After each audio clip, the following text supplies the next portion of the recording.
sediakan bahan-bahan untuk membuat nasi lemak dan sukat mengikut sukatan yang betul. Selepas itu, cuci ayam sehingga bersih untuk membuat ayam goreng yang dihidang bersama nasi lemak.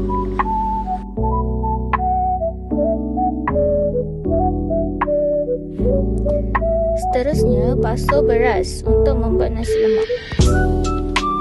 Masukkan santan ke dalam beras.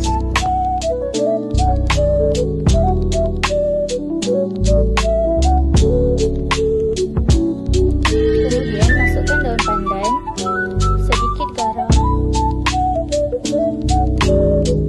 dan kacau sehingga sebati. Akhir sekali masukkan halia. Proses membuat sambal pula, masukkan cili boh,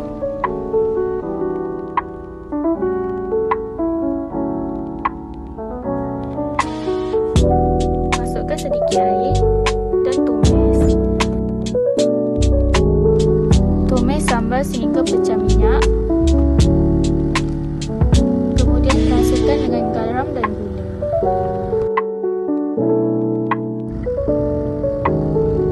Jika sambal terlalu pekat, masukkan sedikit air dan kacau. Akhir sekali, proses untuk menggoreng ayam pula, sediakan ayam dan masukkan kunyit dan garam. Kemudian gaul sebati.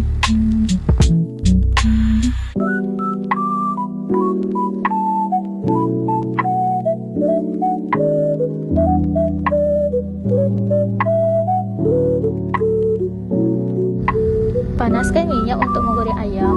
Selepas minyak dah panas, masukkan ayam sedikit demi sedikit. Jika ayam dah masak, angkat ayam dan toskannya ke penangis. Dan siaplah nasi lemak ayam kita.